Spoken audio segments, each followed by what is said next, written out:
The chandeliers of Ashworth Manor blazed with 1,000 candles, their light cascading across the grand ballroom in waves of gold that caught on silk gowns and glittering jewels, transforming the assembled nobility into a constellation of earthly stars. The autumn air beyond the tall windows held the first bite of approaching winter, but within these walls, the heat of bodies pressed close together, of champagne flowing freely,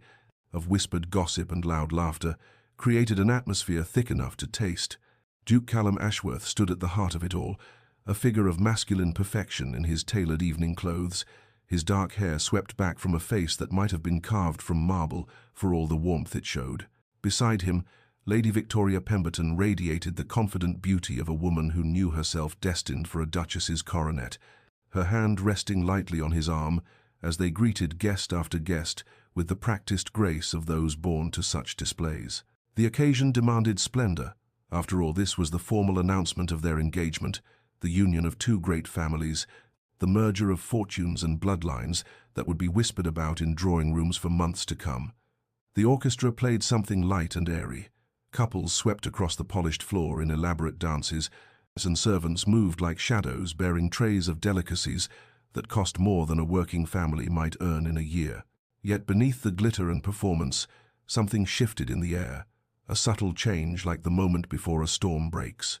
The whispers began at the periphery of the crowd, a ripple moving inward, as heads turning toward the grand entrance where the butler stood, frozen in an attitude of such complete shock that several guests paused mid-conversation to follow his gaze. She appeared like an apparition conjured from conscience itself, a figure in a simple traveling dress of dove grey that seemed almost colourless against the peacock display surrounding her. Eleanor Ashworth had not adorned herself for this moment.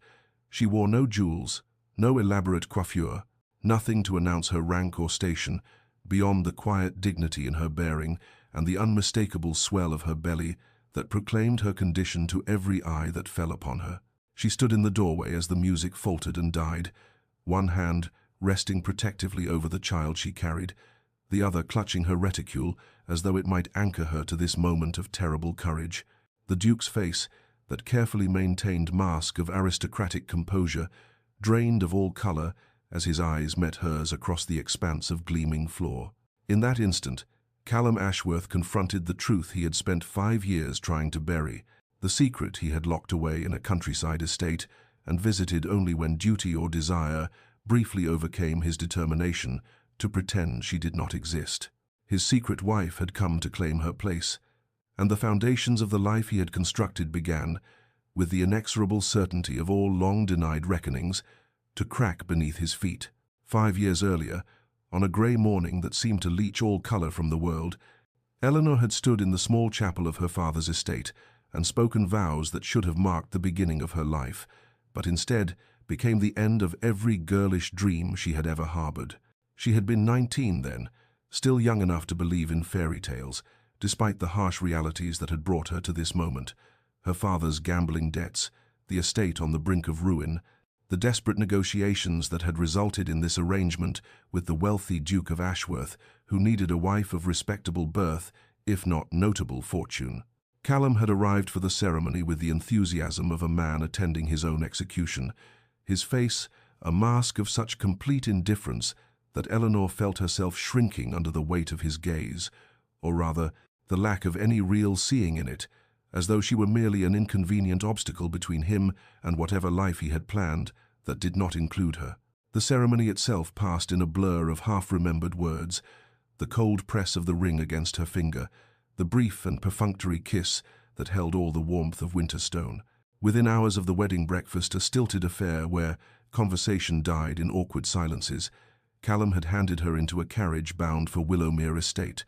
a property she had never seen, in a region she did not know, with instructions delivered through his steward that she would find the household adequately staffed for her needs, and that the Duke would visit when his schedule permitted. She had watched his figure disappear back into her father's house without a backward glance, and in that moment, Eleanor understood with devastating clarity that she had been purchased and shelved like an unwanted book, set aside to gather dust in some forgotten corner of her husband's life. Willowmere, when she arrived after 2 days of travel, and proved beautiful in its isolation, a manor house of modest proportions, surrounded by overgrown gardens and rolling fields that stretched toward distant woods,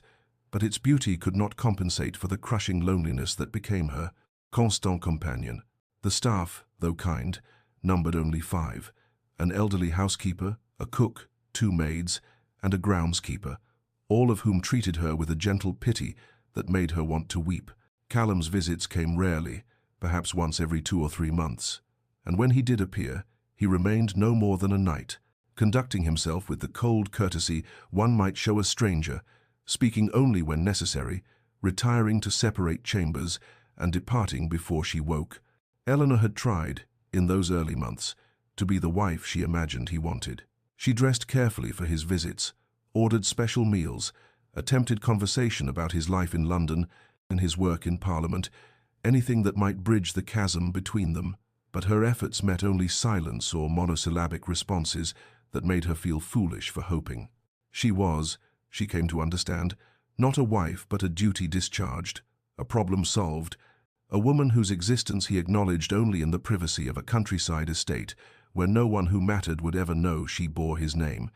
The silence that descended upon the ballroom held a quality beyond mere absence of sound, a suffocating weight that pressed against every chest, stilled every breath, transformed the glittering assembly into a tableau of frozen shock, as Eleanor stood trembling in the doorway, her courage a fragile thing that threatened to shatter with each heartbeat that thundered in her ears. Victoria's hand tightened on Callum's arm, her beautiful face turning toward him with confusion blooming into something darker,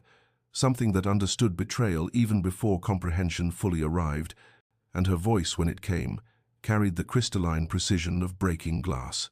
"Callum, who is this woman, and why does she stare at you as though—" But Eleanor did not wait for him to answer, could not bear to hear whatever lie or dismissal might fall from his lips, and so she stepped forward, each footfall against the polished floor echoing like a judge's gavel, and her voice, when she spoke, carrying across the vast space with a clarity born of desperation and determination intertwined. "I am Eleanor Ashworth," she said, and the name that she had carried in secrecy for 5 long years now became a declaration, a truth spoken into existence before witnesses who could not unhear it. "Duchess of Ashworth, wed to Duke Callum Ashworth these 5 years past, and I have come to claim what is mine by law and by right." The gasps that rippled through the crowd should have terrified her, and the wide eyes and whispered exclamations should have sent her fleeing back into the night from which she had emerged. But Eleanor had not traveled this distance, had not spent months building the courage for this moment, and to retreat now when her child's future hung in the balance. She watched Callum's face cycle through emotions too quickly to name shock, giving way to rage, giving way to something that might have been panic or might have been recognition, and she saw the moment when his mind began calculating costs and consequences,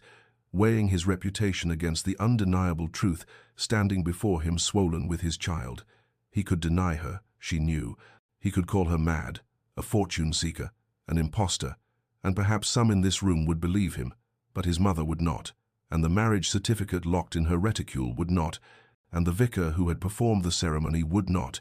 and eventually the truth would emerge as it always did, more damaging for having been contested. "This cannot be," Victoria breathed, and Eleanor felt an unexpected pang of sympathy for this woman who had done nothing wrong, who had been promised a duke and a future, and now found both dissolving before her eyes.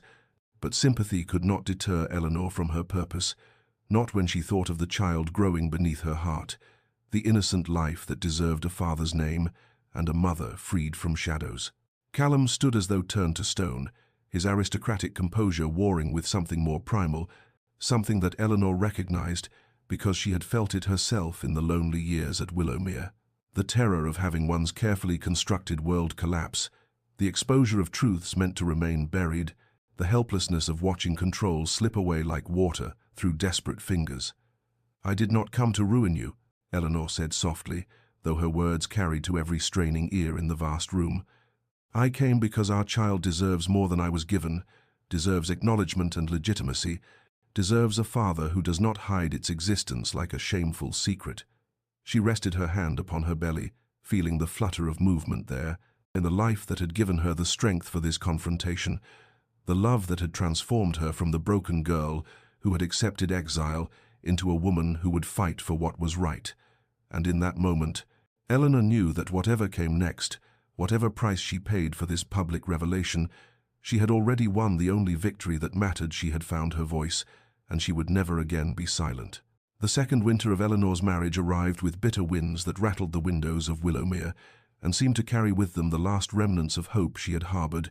that her circumstances might somehow improve, that Callum might one day see her as more than an inconvenient obligation, tucked away where polite society need never acknowledge her existence. She had learned by then to fill her days with purpose, rather than waiting for a husband who came less frequently with each passing month,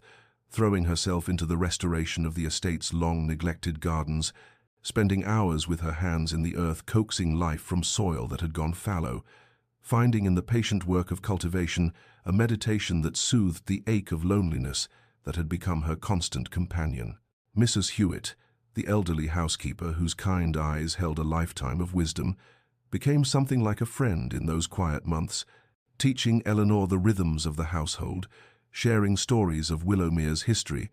treating her with a gentle respect that made Eleanor want to weep for its rarity in her life. The other staff members, young Mary, who helped in the kitchen, Sarah, who managed the light cleaning, old Thomas, who tended the grounds, and Mrs. Copper, the cook, who ruled her domain with fierce efficiency, gradually warmed to her presence, their initial wariness giving way to genuine affection as they recognized that their young mistress possessed neither arrogance nor cruelty, only a desperate need for human connection that she tried so hard to hide behind brave smiles. When word came in late November that the Duke would visit for 2 days before continuing to a house party in the neighboring county, Eleanor found herself seized by a frantic energy, directing the staff in preparations that she knew even then were foolish, were the actions of a woman still clinging to dreams that should have died long ago. She ordered Callum's favorite dishes from the cook, arranged fresh flowers in his chambers despite the season making them costly, selected her finest gown, a deep green silk that had been part of her modest trousseau, and practiced in her mirror, the sort of welcoming smile a wife might offer a husband she had not seen in 4 long months. He arrived on a grey afternoon with rain threatening, his greeting as perfunctory as always, his eyes sliding past her as though she were part of the furniture, and Eleanor felt something crack inside her chest, even as she maintained her composure. Led him to the dining room where the special meal waited, watched him eat in complete silence, while she attempted conversation that died stillborn in the Kung air between them. She asked about London, about Parliament, about the approaching holidays, receiving only single-word responses or slight nods, and with each minute that passed, Eleanor felt herself becoming more invisible, less substantial, until she wondered if she had become a ghost, haunting her own life, speaking words that no one could hear, existing in a space that no one acknowledged. When she woke before dawn to find his side of the bed he had occupied with the enthusiasm of a man fulfilling a distasteful duty already empty, his belongings gone, his departure accomplished without farewell or explanation, Eleanor finally understood with devastating clarity that she was not living in a marriage, but rather serving a life sentence in a beautiful prison, and that her warden felt not even enough interest to be deliberately cruel, only the crushing indifference of a man who had filed her away as a problem solved and forgotten. The moment stretched taut as a bowstring drawn to its limit, the ballroom holding its collective breath as Eleanor's declaration hung in the perfumed air, and then a figure emerged from the crowd with the decisive authority of one accustomed to command. The Dowager Duchess Marianne Ashworth moving through the frozen assembly with her silver head held high, and her expression carved from determination and something that might have been long-suppressed fury. "What my son has failed to acknowledge," the Dowager said, her voice carrying the weight of aristocratic certainty across the vast space, "is that this young woman speaks the truth, that she has indeed been Duchess of Ashworth these 5 years past, been wed legally and properly, in a ceremony I was not permitted to attend, but whose validity I have nevertheless verified through every legal channel available to me." The gasps that followed this pronouncement came layered with shock and fascination, the assembled nobility recognizing in this moment a scandal of proportions that would fuel gossip for seasons to come, and Eleanor felt her knees weaken with relief, even as she struggled to process that Callum's own mother had known of her existence, had apparently investigated the marriage, had chosen this moment of maximum impact to reveal her knowledge. Callum's face had gone beyond pale, into a greyish hue that spoke of a man watching his carefully constructed world crumble, his hand falling away from Victoria's arm as though he could no longer bear even that innocent contact. And when he finally found his voice, it emerged rough and strained. "Mother, what are you? This is not the time or place." But the dowager cut him off with a look that could have frozen summer itself. "On the contrary, this is precisely the time and place, for you have made it so by attempting to enter into a bigamous engagement while your lawful wife carried your child in exile," the dowager declared, and Eleanor watched the crowd's opinion shifting like sand beneath waves, some faces showing sympathy for Eleanor, while others displayed the eager cruelty of those who delighted in watching the mighty fall, and still others reflected the careful neutrality of people calculating which side would prove most advantageous to support. Victoria, to her eternal credit, drew herself up with a dignity that made Eleanor's heart ache for her, this innocent woman caught in a web not of her making, and she addressed Callum with a voice that trembled only slightly. "I believe, Your Grace, that you owe me the courtesy of an explanation, though I suspect that nothing you say will make this betrayal less complete." And then she turned to Eleanor with eyes that held anger but also a painful understanding, nodding once in acknowledgement, before gathering her skirts and walking from the ballroom with her head high, her mother and sisters hurrying after her, leaving whispers and speculation in their wake. Eleanor felt Callum's hand suddenly grip her elbow, not gently but with a desperate pressure that bordered on pain, and he was steering her toward a side door, his face a mask of barely controlled emotion, and though part of her wanted to resist his high-handed command, another part recognized that they needed privacy for what must come next, needed to escape the avid eyes and eager ears that surrounded them. The dowager followed at a short distance, her presence both shield and witness, and as they reached the drawing room and Callum all but pushed Eleanor through the doorway, she turned to face him with her heart hammering against her ribs, but her outward demeanor maintained through sheer force of will, knowing that this confrontation would determine everything that followed, would shape the future of the child she carried and the life she might yet claim for herself. The drawing-room door closed behind them, with a finality that seemed to seal them into a space too small for the enormity of what hung between them. And Callum released Eleanor's elbow as though her skin had burned him, immediately putting the width of the room between them as he turned on her, with eyes blazing with an emotion she couldn't quite name. Something beyond anger, something that looked almost like terror beneath the fury. "What in God's name possessed you to appear tonight, to humiliate me before all of society, to destroy everything I've built?" he demanded, his voice low and dangerous, his hands clenched at his sides as though fighting the urge to strike something. Though Eleanor suspected it was not her, he wanted to hit, but rather the walls that confined him, the circumstances that had shattered his careful control. She stood very still, her hands folded protectively over the swell of her abdomen, and when she spoke, her voice carried a quietness that somehow made it more powerful than any shout could have been. "I came because 3 months ago I discovered I was carrying your child, and I realized that I could not, would not, raise this baby in the shadows where you have kept me. I could not teach our son or daughter to accept a life of shame and secrecy as though they were something to be hidden away like a scandal or a mistake." Callum's face contorted with something between anguish and rage, and he began to pace the room like a caged animal, his words tumbling out in a rush. "You speak of shame? You, who have just destroyed my engagement, ruined my reputation, made me a laughingstock? Do you have any conception of what you've done?" Eleanor felt something cold and hard settle in her chest, a terrible clarity that cut through years of hoping he might one day care, and she replied with devastating calm, "I have given you a choice, Callum, which is more courtesy than you have ever extended to me. In 5 years of marriage, you may acknowledge us, publicly claim me as your wife, and this child as your heir, and we shall find some way to build a life together, or you may grant me a divorce, and we shall both be free, and you to find another suitable bride, and I to raise our child somewhere far from your indifference." The word divorce seemed to strike him like a physical blow, and he stopped his pacing abruptly, staring at her as though she had transformed into someone he had never seen before, and indeed perhaps she had, for the woman who stood before him now bore little resemblance to the frightened girl he had wed and abandoned. "You cannot mean divorce is impossible, the scandal would be—" But Eleanor interrupted him with a bitter laugh that held no humor whatsoever. More scandalous than a duke maintaining a secret wife while courting another, more damaging than the truth that has just been revealed to 300 of your closest peers. Callum had no answer for that. His mouth opening and closing as he struggled with thoughts and feelings he seemed unable to articulate, and watching him, Eleanor felt a strange mixture of pity and resolve, for she could see that he was a man who had never been forced to confront the consequences of his own choices, who had lived his entire life arranging the world to his comfort without regard for those he crushed beneath his decisions,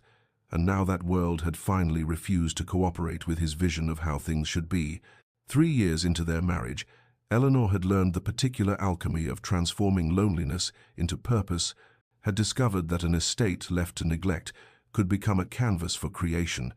if one possessed sufficient determination and a willingness to dig one's hands into the earth alongside those who worked it,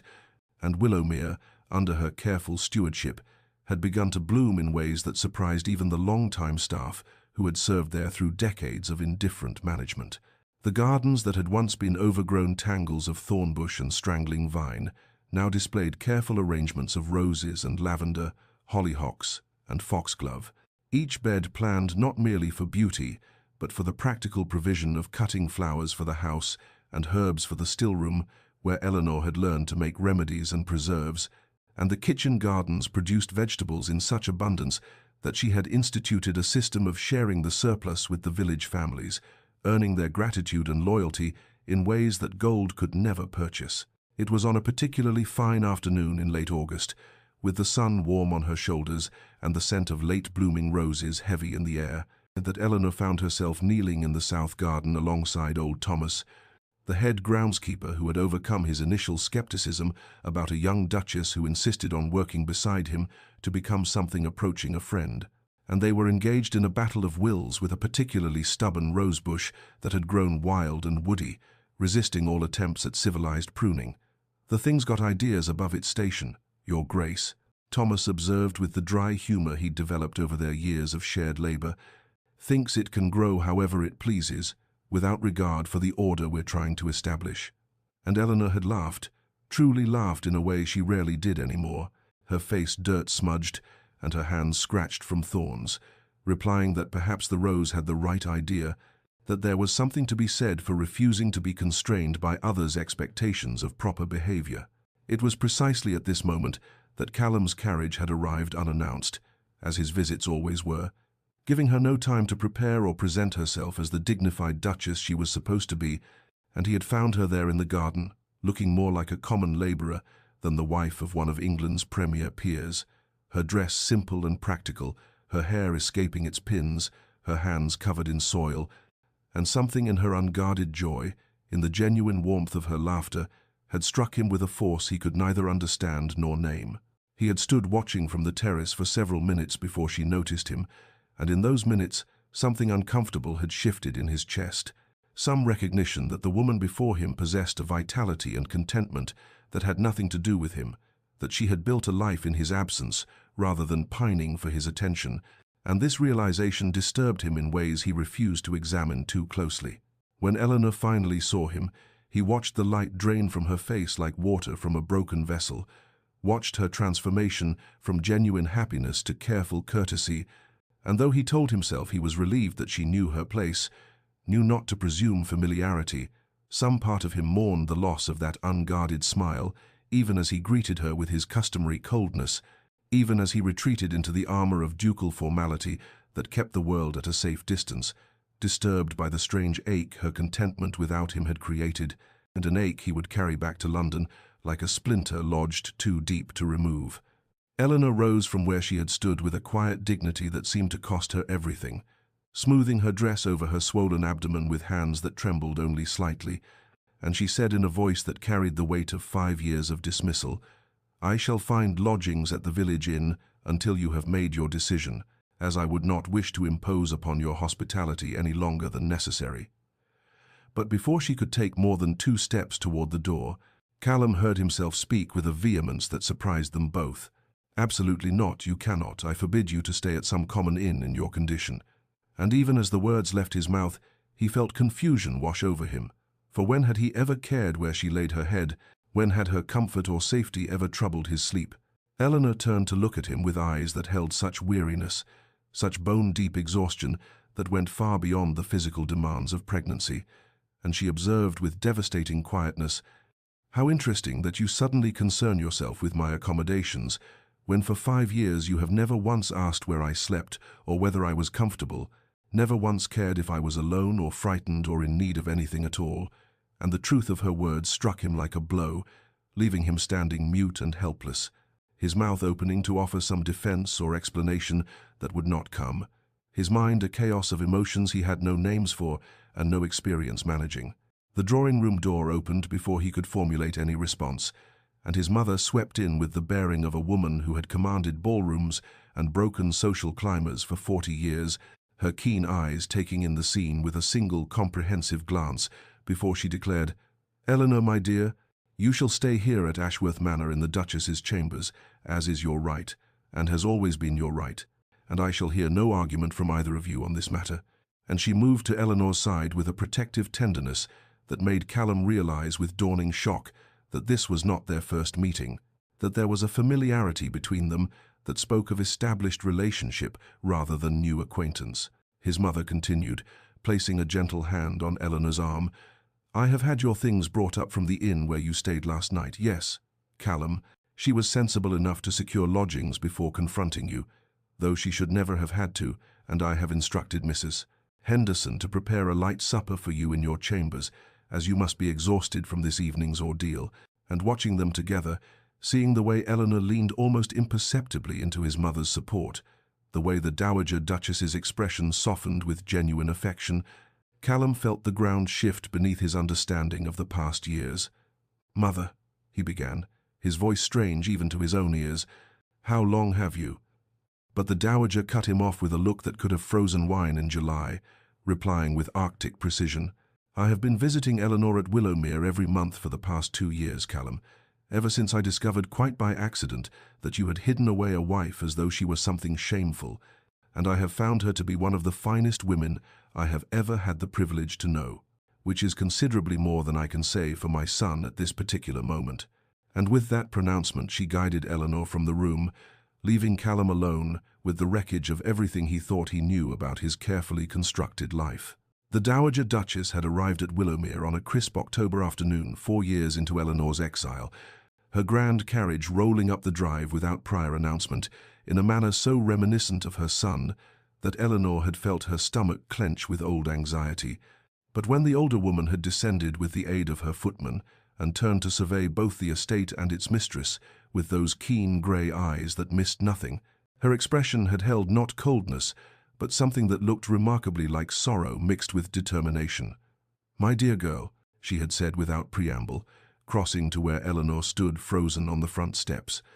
"I have only just discovered the full extent of my son's shameful behavior, and I have come to offer you the apologies he should have made years ago, but lacks the courage and decency to deliver." And before Eleanor could formulate any response, the Dowager had taken her hands with surprising gentleness, adding, "I knew he had married, of course,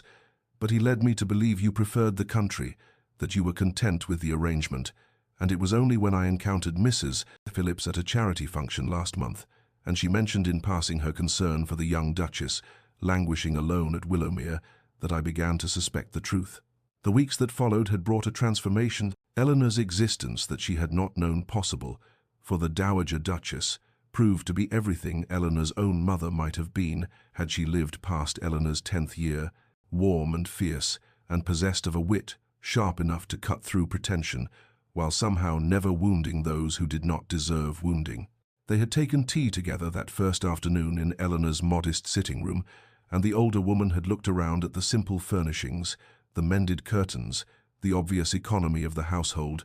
and her mouth had tightened with what Eleanor would later recognize as barely suppressed fury at her son's neglect, before she had said with careful control, "Tell me everything, child, and spare no detail, for I cannot remedy what I do not understand." Eleanor had found herself speaking of things she had never voiced aloud, of the loneliness and the hope that had slowly withered, of her attempts to be worthy of notice, and her eventual acceptance that she never would be. And the Dowager had listened with an attention that felt like benediction, occasionally reaching out to pat Eleanor's hand or offer a handkerchief when tears threatened. It was during their third visit, when autumn had begun to give way to the first whispers of winter, that the dowager had shared the history that cast new light on Callum's cruelty, explaining how his father, the old duke, had been a man of rigid coldness, who believed emotion was weakness, how Callum's beloved younger sister had died of fever when Callum was 12, and the boy had been forbidden to grieve openly, had learned to bury everything tender beneath layers of ice and duty. "I do not tell you this to excuse him," the dowager had said with careful emphasis, her eyes holding Eleanor's with an intensity that demanded understanding. "For there is no excuse for how he has treated you, no justification for the pain he has caused through his cowardice, but perhaps it helps to know that his cruelty stems from fear rather than hatred, from wounds he has never allowed to heal." And Eleanor had found herself weeping, not just for her own suffering, but for the damaged boy who had grown into a man incapable of accepting love, even as she recognized that understanding his pain did not erase her own or obligate her to forgive what remained unforgivable. The Duchess's chambers at Ashworth Manor were everything Eleanor had imagined they might be during those long years at Willowmere, when she had allowed herself the dangerous indulgence of dreaming about her rightful place, all cream silk wallpaper and gilt-edged mirrors, furniture of such exquisite craftsmanship that she found herself afraid to touch anything, lest she somehow prove herself unworthy of such surroundings.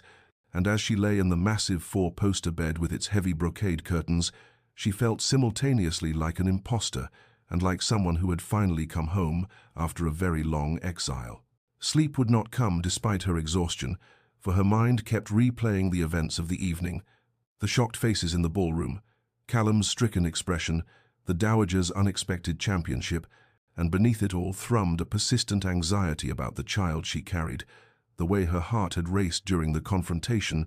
the tightness she had felt in her abdomen, that might have been merely tension or might have been something more worrisome.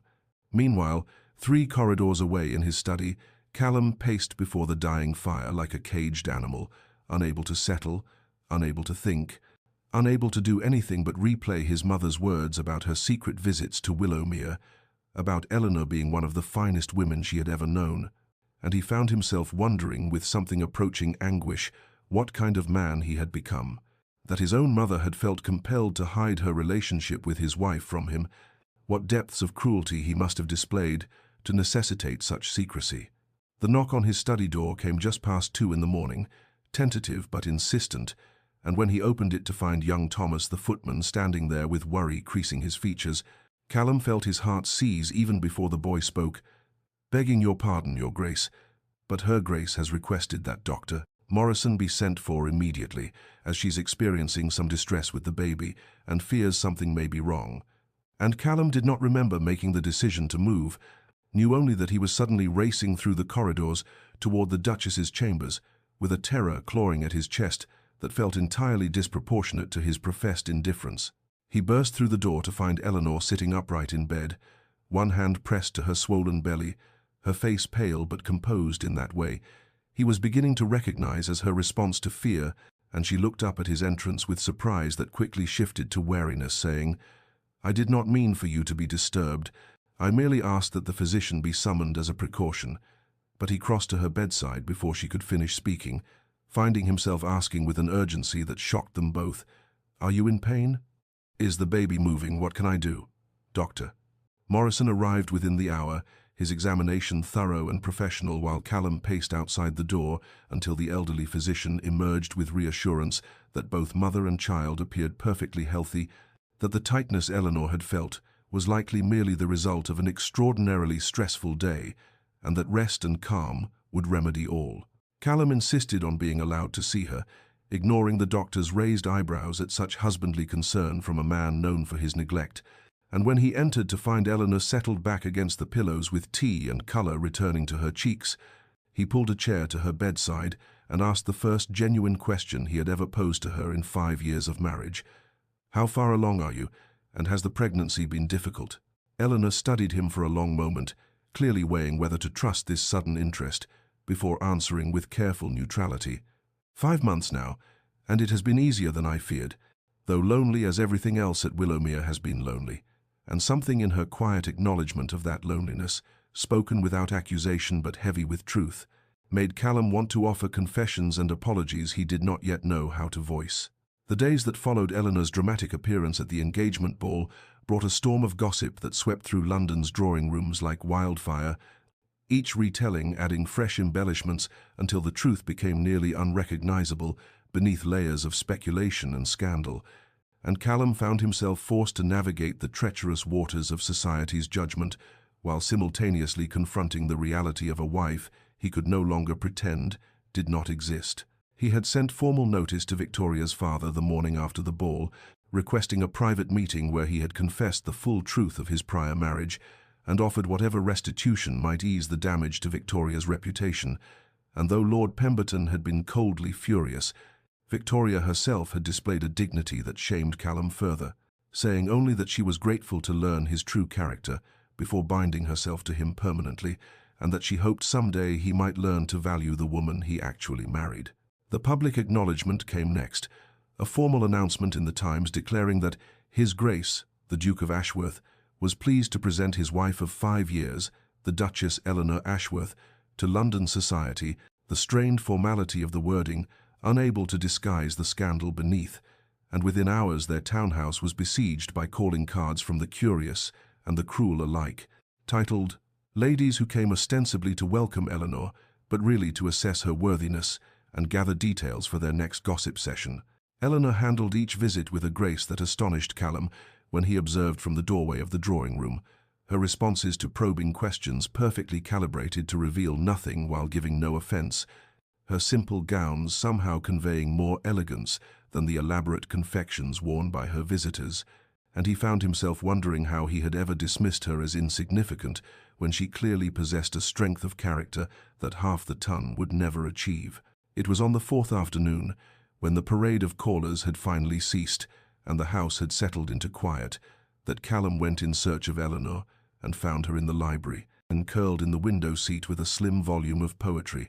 afternoon sunlight turning her hair to burnished gold, and something about the peaceful absorption on her face as she read made him hesitate in the doorway, reluctant to disturb her solitude. She looked up as though sensing his presence, her expression shifting to polite wariness, and he found himself crossing to see what she was reading, the words leaving his mouth before he could consider them. "Coleridge, I see, though not the rhyme of the Ancient Mariner that everyone knows but the earlier work, the conversation poems." And her eyes widened with surprise as she responded, "You know his work beyond the famous pieces." They fell into discussion as naturally as breathing, debating the merits of Frost at Midnight versus This Lime Tree Bower, My Prison, discovering a shared appreciation for the way Coleridge captured the intersection of nature and human consciousness, and for the first time since their wedding 5 years prior, Callum forgot to maintain his careful distance, forgot to guard against connection, found himself simply talking with another person who understood the subtle beauty of words, arranged just so. The hour grew late around them as they moved from Coleridge to Wordsworth to the lesser-known metaphysical poets, Eleanor's face animated in a way he had never seen, her intelligence evident in every observation, and when she quoted from memory a passage from John Donne that perfectly captured a point she was making, Callum felt something crack in the armor he had built around his heart, a fissure through which light began to seep, despite all his years of careful fortification. That night in the library stayed with Callum long after Eleanor had excused herself to rest, the memory of her animated face as she discussed poetry lingering in his mind with uncomfortable persistence, and as he sat alone in his study with a glass of brandy, he found himself pulled inexorably backward through time to another night 5 years prior, to the wedding night that had set the tone for everything that followed, and he remembered with painful clarity the young woman Eleanor had been then,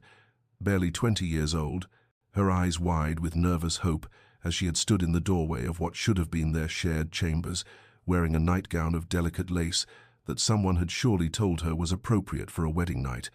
He had looked at her standing there with her dark hair loose around her shoulders and her hands twisted together anxiously, and had felt nothing but a violent surge of resentment, for she was not Rosalind, would never be Rosalind, could never replace the woman he had loved with desperate intensity since his university days, the merchant's daughter whose quick mind and quicker smile had captivated him completely, despite her lack of title or fortune, and whom his father had forbidden him to marry, with threats that still echoed in Callum's memory years after the old Duke's death. Rosalind had married a businessman from Manchester just 3 weeks before Callum's own arranged wedding to Eleanor, the announcement arriving like a blade to his chest, and he had stood at the altar beside Eleanor, speaking vows that felt like lies while imagining Rosalind in another man's arms, building a life that should have been theirs, bearing children that should have carried the Ashworth name, if only he had possessed the courage to defy his father's iron will. So when Eleanor had approached him on their wedding night with tentative steps and a soft "Your Grace" on her lips, he had turned away with deliberate coldness and said words designed to wound. "I shall be sleeping in the adjoining chamber tonight, and every night hence, as this marriage is one of convenience only, and I have no intention of pretending otherwise." And he had watched her face crumple before she mastered herself. He watched hope die in her eyes, to be replaced by a hurt so profound it should have moved him to compassion, but instead only deepened his cruelty. For her pain was easier to bear than his own, and her disappointment gave him something to hide behind, a shield against the vulnerability of genuine connection. He had told himself in the days and years that followed that he was protecting them both, that refusing to consummate the marriage or acknowledge Eleanor publicly was a kindness that would allow them both to eventually seek annulment and find happiness elsewhere, but the truth that he could no longer deny as he sat in his study, remembering the brightness in her eyes when she quoted Donne, was that he had been punishing her for not being Rosalind, making her pay for his own cowardice in failing to fight for the woman he loved, and that every cold word and calculated absence had been an act of cruelty, born not from indifference but from a fear so profound it had poisoned everything it touched. The fear that if he allowed himself to care for Eleanor even slightly, he would lose her too, and that losing someone again would destroy whatever fragments of his heart still remained intact. The weeks that followed their library conversation brought a subtle shift in the atmosphere of Ashworth Manor, like the first tentative warmth after a long winter, and Callum found himself seeking Eleanor's company with an eagerness that would have bewildered him mere months before, joining her for breakfast in the morning room, where sunlight streamed through tall windows and turned her teacup to translucent porcelain, lingering over dinner conversations that stretched long into the evening as they discovered shared opinions on everything from estate management to the shameful conditions of London's workhouses, and he watched with growing fascination as her pregnancy advanced and her body changed to accommodate the child growing within, the soft swell of her abdomen becoming more pronounced with each passing day, until she moved with the careful grace of a woman carrying precious cargo. He found himself noticing small things he had never allowed himself to see before. The way she touched her belly absently, while reading as though communicating with the babe, the slight breathlessness that came upon her after climbing stairs, the glow that seemed to emanate from her skin as though lit from within, and he developed protective instincts he could not seem to control, rising automatically when she entered a room, offering his arm for even short walks through the house, watching her with a vigilance that bordered on obsessive concern for her well-being and that of their child. It was on a Tuesday afternoon in late autumn when Eleanor had been coming down the main staircase with a book tucked under one arm, her attention focused on the hem of her gown to avoid tripping, and that her foot caught on the edge of a step, and she stumbled forward with a small cry of alarm, and Callum, who had been crossing the entrance hall below, moved without conscious thought, reaching her in 3 long strides and catching her against his chest as she fell, his arms wrapping around her waist and drawing her against him with such force that her book clattered to the marble floor, forgotten. For a long moment they stood frozen in that embrace, Eleanor's hands clutched against his shoulders and her face pressed to his chest, where his heart hammered with the terror of what might have happened, and he became acutely aware of every point where their bodies touched, the softness of her against his strength, the floral scent of her hair beneath his chin, the rapid rise and fall of her breathing that matched his own, and when she lifted her face to thank him, their eyes met and held with an intensity that stole the breath from his lungs. He knew he should release her, should step back and restore proper distance, but his arms seemed to have developed a will of their own and tightened instead, drawing her impossibly closer, while his gaze dropped to her lips, and he saw them part slightly, as though in invitation, and the electricity that had been building between them for weeks suddenly crackled to life like lightning before a storm, and Eleanor's internal voice whispered desperately that she could not do this again, could not allow herself to hope or want or need this man who had broken her so thoroughly once already, even as her treacherous heart beat faster and her body softened against his, and some reckless part of her wondered what would happen if she simply rose on her toes and closed the small distance between their mouths and tasted the lips, had dreamed of kissing properly for 5 long years. The moment shattered when a footman cleared his throat discreetly from the doorway, and Callum released Eleanor so abruptly she swayed before steadying herself against the banister, both of them flushed and breathing heavily as the servant announced with apologetic urgency that an express message had arrived from Willowmere Estate, requiring immediate attention, and Eleanor's face went pale as she reached for the sealed letter with trembling fingers, while Callum watched her scan the contents and saw fear replace the heat that had been in her eyes mere moments before. The fire had started in the eastern wing near the kitchens. She read aloud in a voice that shook despite her visible effort at control, and though the staff had managed to contain it before it spread to the main house, there was significant damage, and several of the long-time servants had been treated for smoke inhalation, and before Callum could form a response, Eleanor was already moving toward the stairs, with determined purpose, saying she must go to them immediately, must see to their care and assess the damage and ensure everyone was truly safe, for these were the people who had become her family during the lonely years when she had no one else, and the thought of them hurt or frightened while she remained in London's comfort was unbearable to her conscience. Callum found himself saying he would accompany her before his mind had fully processed the decision,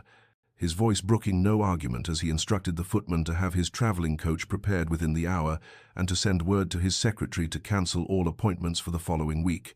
And when Eleanor turned to him with surprise and wariness mingling in her expression, he met her gaze steadily and said with quiet intensity that Willowmere was her home and their child's inheritance, and he would not allow her to face this crisis alone,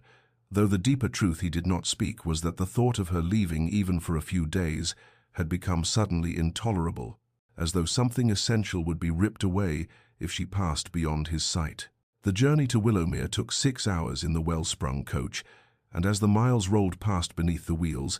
Callum found himself truly talking with Eleanor for the first time, not the careful pleasantries of their recent meals together, but genuine conversation that delved beneath surfaces into the territories of hope and fear and memory. And she told him of her childhood in her father's crumbling estate, where she had learned to make beauty from scarcity, and had dreamed of someday having a home she could tend and nurture into flourishing life, while he confessed his own boyhood terrors after his younger sister had died of scarlet fever and his father had forbidden any display of grief, teaching him that to love was to invite devastating loss, and that a duke must remain above such vulnerable human emotions. As the coach turned up the familiar drive to Willowmere with evening settling over the countryside in shades of amber and violet, they arrived to find the household staff gathered anxiously in the forecourt, and Callum watched Eleanor transform before his eyes as she climbed from the coach and immediately moved among them with gentle questions and reassuring touches, learning each person's condition and offering comfort with such natural grace that he finally understood completely what he had been too blind and too damaged to see before, that this woman possessed a strength born not from hardness, but from an inexhaustible capacity for care, and that in trying to diminish her he had only revealed the poverty of his own spirit. The following morning dawned cold and grey over Willowmere, and Callum found himself rolling up his shirt sleeves alongside the groundskeeper and stable hands to assess the fire damage and begin repairs, his fine London clothing exchanged for borrowed work garments that smelled of wood smoke and honest labour, and as he moved through the eastern wing, examining charred timbers and water-damaged plasterwork, he began to truly see the estate Eleanor had built through her own determination and vision. The kitchen gardens she had expanded now provided vegetables for the entire household and surplus for the village. The dairy had been modernized with equipment purchased from her careful management of the household accounts he had never bothered to review. The tenant cottages had been repaired and improved until families who had been preparing to leave for factory work in the cities had chosen to stay. And everywhere he looked, he saw evidence of her intelligence and care, transforming what had been a neglected property into a thriving home, and the realization of how completely he had underestimated her settled over him like a weight he deserved to carry. The staff treated Eleanor with a warmth that bordered on reverence, but their reception of Callum ranged from cool politeness to barely concealed hostility, and he could not fault them for it when he knew what stories they must have heard about the Duke who had abandoned their beloved mistress to loneliness and neglect. And it was late in the afternoon when Mrs. Thornbury, the elderly housekeeper who had served at Willowmere for 40 years, found him alone in the damaged pantry and fixed him with eyes that had seen too much to be intimidated by titles or rank. She spoke to him with the blunt honesty of someone who had earned the right through decades of service, telling him that she had watched Eleanor arrive 5 years ago as a frightened young bride full of hope, and had witnessed that hope die a little more with each of his cold visits. This had held Eleanor while she wept after he left, following that terrible dinner she had prepared with such care only to have him treat it as an obligation to be endured, had seen her transform her pain into purpose by pouring all the love she had to give into this estate and its people, since her husband would not accept it, and Mrs. Thornbury said with quiet steel in her voice that Eleanor deserved a man who recognized her worth, and if the Duke could not be that man, then he should have the decency to let her go, rather than continue to break her spirit with his indifference. The words struck Callum like physical blows, and he found himself unable to offer any defense because there was none, and he thanked Mrs. Thornbury for her honesty with a humility he had never shown before, and spent the remainder of the day in silent reflection on the magnitude of his failures, until evening fell, and he found Eleanor in her private sitting room in the undamaged western wing, a simple space filled with books and pressed flowers and watercolor paintings she had created during the lonely years, and he asked with a vulnerability that felt like tearing open his chest whether she would allow him to speak truly for once in their marriage. And when she nodded with cautious eyes, he began to apologize, not with excuses or justifications, but with raw acknowledgement of every way he had wronged her, explaining the cowardice and fear that had driven his cruelty, but making clear that understanding his motives did not excuse the damage he had caused. And as the words poured from him like poison finally being drawn from a wound, he felt something shift in the foundations of who he had allowed himself to become. Eleanor sat very still in the worn armchair she had claimed as her own during the lonely years, her hands folded over the swell of their child, as she listened to Callum's confession with an expression that revealed nothing of the storm within her heart. And when he finally fell silent with his carefully constructed defenses lying shattered at his feet, she drew a slow breath and spoke with the measured deliberation of someone who had learned through hard necessity to weigh each word before releasing it into the world. She told him that she understood pain and fear, that she could comprehend intellectually how the loss of his sister and his father's cruel lessons had taught him to equate love with suffering and vulnerability with weakness. But understanding the origins of his behavior did not erase the years she had spent waiting for a kind word that never came, or the nights she had cried herself to sleep, wondering what fundamental flaw in her character had made her unworthy of even basic consideration, and her voice remained steady, though tears had begun to slip down her cheeks as she said that his pain, however real and however tragic, had not given him the right to inflict equivalent pain upon someone who had done nothing to deserve it, except agree to marry him when her family's desperation left her no other choice. Callum flinched as though struck but did not interrupt, and Eleanor continued with a raw honesty that felt like excavating her own grave, confessing that the deepest cut had not been his absence or his coldness, but the realization that he had not even cared enough to hate her, that she had been simply nothing to him, less than nothing, a burden to be hidden away and forgotten, except when duty briefly required his attention, and she had loved him desperately at first, with all the foolish hope of a young bride who believed that patience and devotion might eventually soften his heart, only to watch that love slowly starve and wither until she had been forced to kill it deliberately, like putting down a suffering animal, because letting it linger was destroying her spirit and her sanity. She paused then, wiping her eyes with trembling fingers, and Callum spoke into the silence with a voice rough with self-loathing to say that watching her strength these past weeks, seeing the estate she had built, and the people whose lives she had improved, and the grace with which she had faced society's judgment, had forced him to confront the cowardice he had dressed up as self-protection, that he had told himself he was guarding his heart, when in truth he had been nurturing his wounds and using them as excuse to remain safely numb. But seeing her thrive without him had shattered the comfortable lie that his isolation was necessary or noble, because it revealed that what he had really feared was not loss, but the terrifying vulnerability of being truly known and potentially found wanting. The candles burned low in their holders as they sat in that simple room, speaking truths that should have been shared years before. And when Eleanor finally whispered that she had loved him once, but had been forced to let that love die in order to survive, Callum felt something crack open in his chest that had been sealed shut since childhood, and he asked with desperate need to know whether love once dead could ever be resurrected, or if he had destroyed beyond all repair the one thing he was finally ready to cherish. Eleanor sat in the flickering candlelight and looked at this man who had caused her such profound pain, seeing for the first time not the cold duke who had hidden her away, but a damaged soul who had mistaken self-protection for strength. And she answered his desperate question with the careful honesty that had become her armor and her salvation, saying that she did not know whether love once dead could be resurrected, because she had never before attempted such an impossible feat.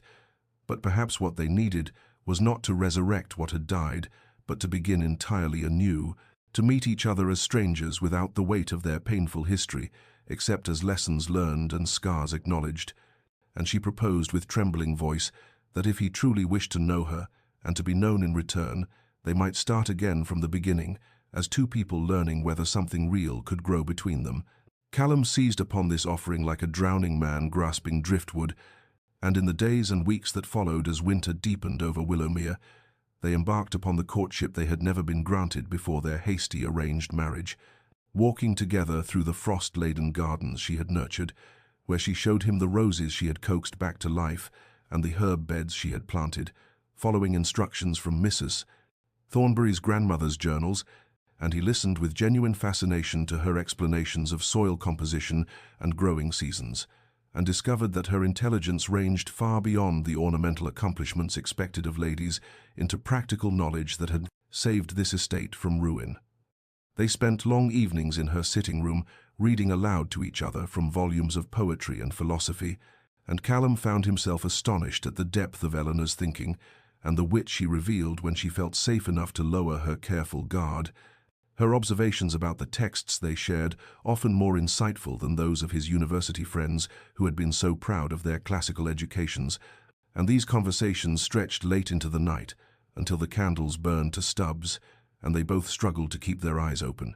Yet neither wished to end the precious communion of minds and hearts. He began to court her with small gestures that spoke of attention and care,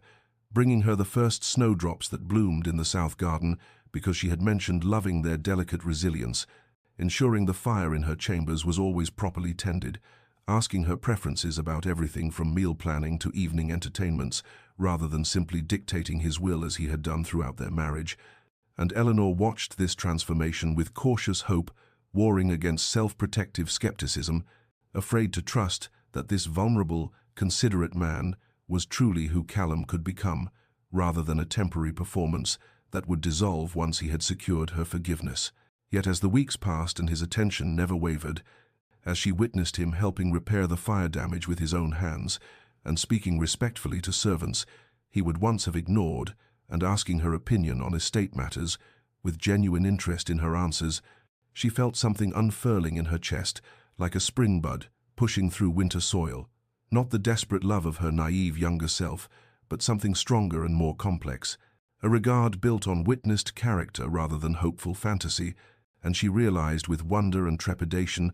that she was discovering not who she had imagined Callum to be, but who he actually was when he allowed himself to be fully human and imperfect and real. They returned to Ashworth Manor in early March, when the first crocuses were pushing through the snow-patched earth, and though the grand estate remained unchanged in its physical magnificence, everything felt transformed because Callum and Eleanor entered it not as reluctant strangers bound by legal contract, but as genuine partners who had earned each other's trust through patient honesty and vulnerable revelation. And the household staff who had served the Duke for years noticed immediately the softness in his expression when he looked at his wife, and the protective tenderness with which he guided her up the stairs, and the way he consulted her about every decision, from which chambers they would occupy to how the nursery should be prepared. Eleanor bloomed in these final weeks of her pregnancy, not merely from the physical changes of impending motherhood, but from the radical transformation of being truly cherished, and she would sometimes catch Callum watching her with an expression of such wonder and remorse intermingled that she would take his hand and remind him gently that they could not change the past, but only shape their future, and he would press his forehead to hers and vow again that he would spend the rest of his life proving himself worthy of the grace she had extended. When her labor began on a rain-washed April morning with the scent of wet earth and new blooms drifting through the open windows, Callum refused to leave her side, despite the midwife's scandalized protests that gentlemen did not attend such intimate proceedings, and Eleanor gripped his hand through each wave of pain and drew strength from his presence, even as she cursed him thoroughly for his role in creating this agony, which made him laugh through his tears of worry and pride at her spirit, even in extremity. Their daughter entered the world just as dawn broke over the eastern hills, her first cry piercing and strong, and when the midwife placed the tiny bundled form in Callum's arms, he stood trembling with his face streaming tears as he looked down at this perfect miracle they had created. This innocent soul who represented everything he had almost destroyed through his cowardice and cruelty, and he spoke to his daughter in a broken whisper, promising that he would be the father she deserved and the husband her mother should have had from the beginning, that he would teach her never to settle for less than authentic love, and would show her through his actions that people could change and grow and become better than their worst selves. Eleanor watched this scene from her bed with exhaustion and joy overwhelming her in equal measure, seeing this man who had been so frozen and distant, now overflowing with raw emotion and unconditional love. And when Callum finally brought their daughter to her and sat carefully on the bed's edge, they looked at each other over their child's downy head with such profound intimacy and hard-won tenderness that words seemed unnecessary, though Callum leaned forward anyway and kissed Eleanor for the first time as her true husband rather than her legal captor, a kiss that tasted of salt from their mingled tears and promised everything they had both thought forever lost. And in that moment, their genuine marriage finally began. 3 years had passed since that rain-washed April morning, when their daughter Catherine had entered the world and changed everything, and now Willowmere Estate in high summer blazed with the full glory of Eleanor's beloved gardens, where roses climbed ancient stone walls and lavender bordered the winding paths, and the herb beds flourished under her careful tending, and it was here in this place that had once been her exile but had become her sanctuary, that the Duke and Duchess of Ashworth had chosen to make their primary home, visiting London only when business demanded, and returning always with relief to the peace and beauty of the countryside. Eleanor sat on a blanket spread beneath the old oak tree, watching Callum chase their daughter Catherine through the flower beds, the child's delighted shrieks piercing the warm afternoon air as her father caught her up and swung her high, while pretending to be some fearsome dragon she must escape. And Eleanor's hand rested on the blanket beside her, where their infant son Thomas slept in his basket, with his tiny fist curled against his cheek, in an expression of perfect contentment, and she marveled at how completely her life had transformed, from those dark years when she had lived as a ghost in her own marriage, to this abundant present, where love flowed as freely as sunlight. Callum set Catherine down, and the girl immediately demanded he chase her again, but he begged a moment's respite and came to collapse on the blanket beside Eleanor, his dark hair disheveled and his formal coat discarded hours ago, so that he looked nothing like the cold Duke who had once greeted London society with such careful reserve. And when he looked at Eleanor, his eyes held such warmth and devotion that she sometimes still caught her breath at the miracle of it, at how this man had journeyed from cruel distance to this intimate tenderness. He reached for her hand and pressed it to his lips, as he had done countless times in these 3 years, each gesture a renewal of his vow to cherish what he had nearly destroyed. And Eleanor leaned against his shoulder, while Catherine attempted to fashion daisy chains nearby, and baby Thomas stirred in his sleep, and they sat together in comfortable silence that spoke of deep understanding and hard-won peace, and Callum murmured against her hair that he could scarcely remember the man he had been before, that bitter, frozen creature who had thought protection from pain was worth the cost of joy. And Eleanor reminded him gently that they must remember, because the scars of their past had shaped them both into who they were now, stronger and wiser, and capable of appreciating the precious gift of genuine love. because they knew intimately the agony of its absence. The afternoon sun slanted golden through the oak leaves, casting dappled patterns across their family tableau, and Catherine brought her completed daisy chain to crown her mother as queen of the garden, and Callum lifted his son from the basket to hold against his chest, and Eleanor looked at her husband and children and the beautiful estate she had built through lonely years, and thought that suffering, when it leads to transformation and healing, becomes not a tragedy to forget, but a foundation upon which to build something extraordinary, and she was grateful for every moment of her journey, because it had brought her here to this perfect afternoon, where love was no longer a distant dream, but the very air they breathed. Dear listener, perhaps you have journeyed with Eleanor and Callum through their story of pain, transformed into healing, and recognized in their struggles something of your own heart's landscape. For the truth we must acknowledge is that the greatest love stories are not those that begin with effortless joy, but rather those that are forged through the fire of genuine suffering and emerge tempered into something stronger and more precious than what came before. And Eleanor's courage to stand in that ballroom, despite her fear, and Callum's difficult journey from self-protective cruelty to vulnerable authenticity, teaches us that transformation is always possible, though never easy. That it requires from both parties the willingness to be honest about pain inflicted and received, the humility to acknowledge wrongdoing without defensiveness, the strength to demand better treatment while extending grace for genuine change, and the patience to allow healing to unfold in its own necessary time, rather than rushing toward reconciliation before its foundation has been properly laid. We must remember that Eleanor did not simply forgive Callum's years of neglect and emotional abandonment because he suddenly showed interest, but rather she held him accountable, demanded he prove through sustained action rather than temporary words that his transformation was real, and protected her own heart carefully while remaining open to the possibility that people can indeed change when they choose to face their fears and do the difficult work of becoming better versions of themselves. This balance between self-protection and openness to growth is perhaps one of the most challenging aspects of human relationships,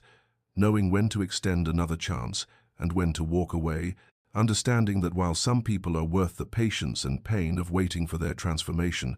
we must also value ourselves enough to refuse to remain in situations where we are diminished or denied the basic respect and love we deserve as human beings worthy of genuine connection. Eleanor's story reminds us that sometimes the strongest thing we can do is demand to be seen, to refuse to live in shadows even when revelation means risking everything, and that speaking our truth with courage can catalyze change in ways that silent suffering never will. If you find yourself in a relationship where you are hidden or diminished or treated as less than you are, may you find Eleanor's courage to stand in your truth, and if you recognize in yourself some of Callum's patterns of self-protective distance and emotional cruelty born from past pain, may you find his willingness to face your fears and choose vulnerability over safety and to risk your heart rather than protect it at the cost of authentic connection. May you know that healing is possible,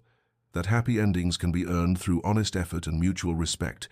that the scars of our past can become the foundation for something beautiful if we allow them to teach us wisdom and compassion rather than bitterness and fear. May you find love that sees you fully, challenges you gently, and chooses you consistently, and may you offer the same in return. May your nights be filled with peace and your heart with hope, and may you remember that your story is still being written and transformation is always possible. If this tale has touched your heart, consider subscribing to our channel and sharing these stories with others who might need the reminder that even the deepest pain can lead to profound joy. When we choose courage over comfort and growth over stagnation, and until we meet again in the next story, may you rest well.